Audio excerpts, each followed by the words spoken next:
North and East and held many key appointments in the EME, such as Officer Commanding Field and Medium Workshops, Senior EME Officer Armored Brigade Workshop, Commandant EME School, Commanding Officer of 1st Battalion and 5th Battalion EME, Commandant Base Workshop, Katubedda, Colonel AQ 51 Division, Jaffna, Center Commandant RHQ EME, and Colonel AQ Jaffna Headquarters, SF Headquarters Jaffna.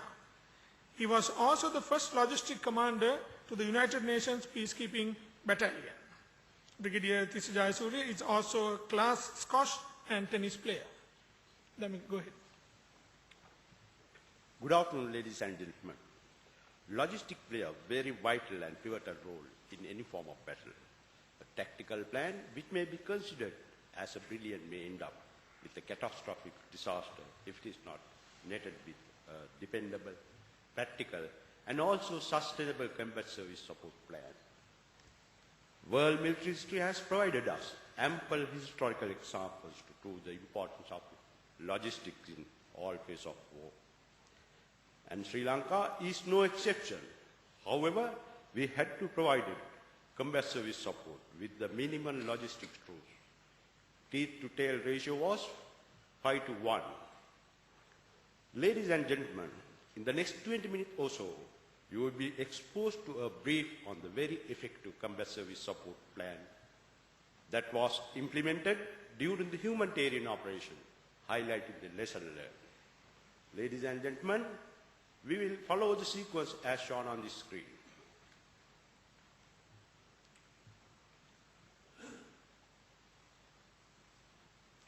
In view of the complex and unique scenario, and also constraint adhering to a Sri Lankan model was felt very essential.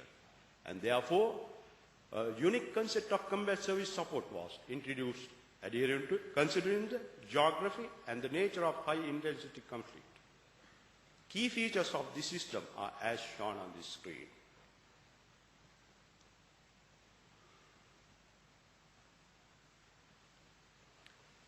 In any form of or phase of war, an uninterrupted mechanism to ensure the smooth flow of combat supplies to troops is very vital and always occupies high place in the field commander's priority.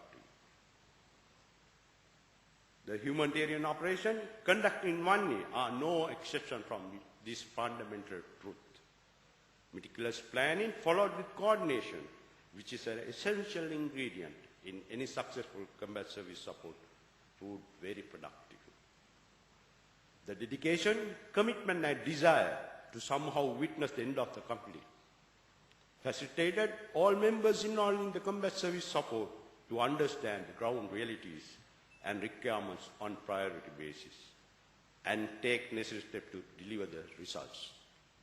The effective organization combined with motivated and hard work of both officers and soldiers provided an ideal teamwork for the successful and sustainable provision of combat service support throughout the humanitarian operation, despite many constraints on all types of resources and adverse weather conditions. Supply of rations to troops was a major responsibility. During the initial phase of operation, the condition and delivery were very smooth, as the turnaround distance and log tail was at a minimum.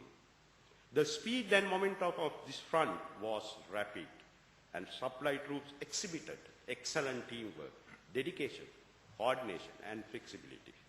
As the battle unfolded, more and more troops were inducted to raise urgently required field formations. And in turn, responsibility of supply troops increased many-fold, and they had to face many challenges in addition to adverse weather conditions. Sri Lanka, being a tropical country, experienced very frequent common changes in the weather. Especially the effect of northeast monsoon was very devastating, and the movement was restricted to the roads. Most of the roads too became muddy and non-motorable. And the rations for the troops had to be airdropped to pre-arranged locations.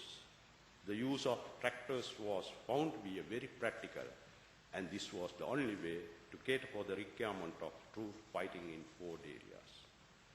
As a troop found it's difficult to cook in these conditions, arrangements were made to deliver the cooked meals to boost their morale. As a remedial measure to address sudden difficulties experienced, a very practical and timely decision was taken to increase the quantity of reserve ration stocks.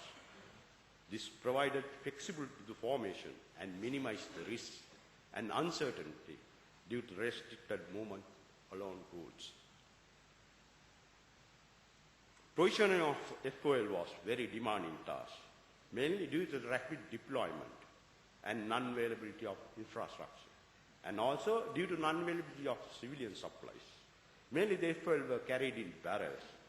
Prompt action was initiated to establish permanent FOL points once the entire area was liberated by troops.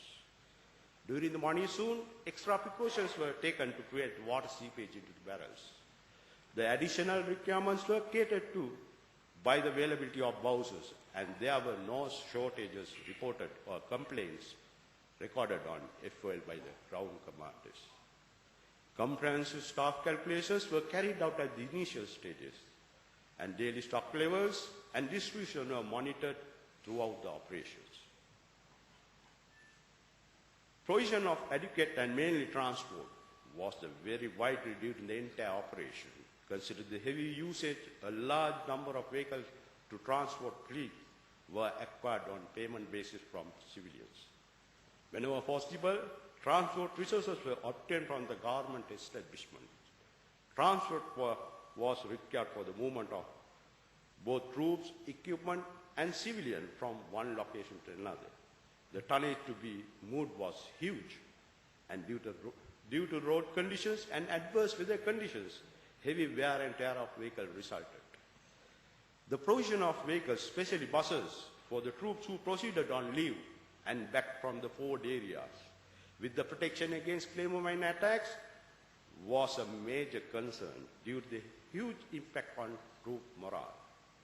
As a very effective and practical solution for the problem, armor plated were used to reinforce the sides of the buses, and instructions were given to adhere to the maximum seating of 20 packs per bus, which was found very effective.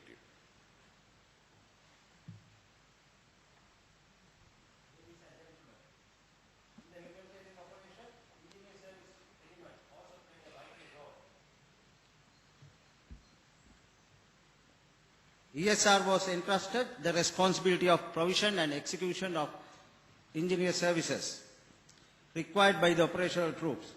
These essential engineering services, such as construction of shelters, toilets, supply of electricity, and access to water, boosted the morale and maintained the motivation of the forward troops.